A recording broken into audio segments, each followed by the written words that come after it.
دعائیں مانگتے رہا کرو، قبولیت کے فیصلے نیت اور تڑپ دیکھ کر کیے جاتے ہیں، حالات اور اسباب دیکھ کر نہیں۔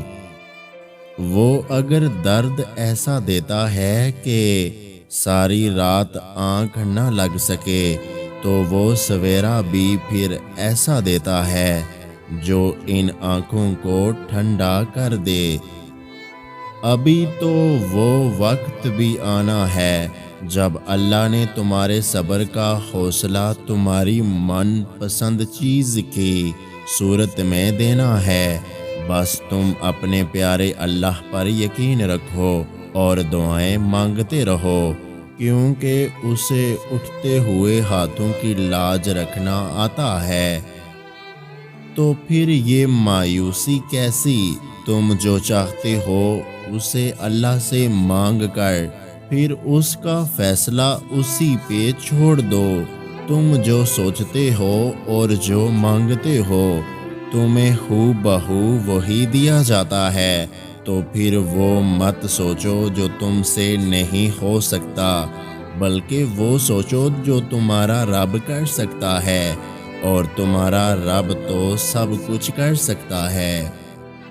تمہاری کہانی اس لیے رک گئی ہے کہ کیونکہ اللہ چاہتا ہے کہ تم اس کا اگلا حصہ خود لکھو۔ جسے تم تاخیر سمجھ رہے ہو وہ دراصل دعا کا موقع ہے، تو پھر اٹھاؤ ہاتھ اور اپنا نصیب بدل دو۔ آج جو دعاؤں کا حصہ ہے دیکھنا کل وہ نصیب کا حصہ بھی بن جائے گا۔ بس تم اپنے پیارے اللہ پہ یقین رکھو۔ پھر کیا چیز تمہیں اب تک روکے ہوئے ہے؟ اس کے رحم کا پلڑا اس کی آزمائش پر ہمیشہ باری رہتا ہے۔ مانگو مجھ سے میں دوں گا، کیا تم سنتے نہیں؟ جب وہ یہ بار بار کہتا ہے کہاں ڈھونڈ رہے ہو اسے، وہ تمہارے اس ٹوٹے ہوئے دل میں رہتا ہے۔ اللہ پہ توکل کی حدیں اس قدر وسیع رکھو کہ اگر تمہاری مانگی گئی دعائیں نہ بھی پوری ہوں تو تب بھی تمہاری عبادت، توکل اور دعاؤں میں کمی نہ آئے۔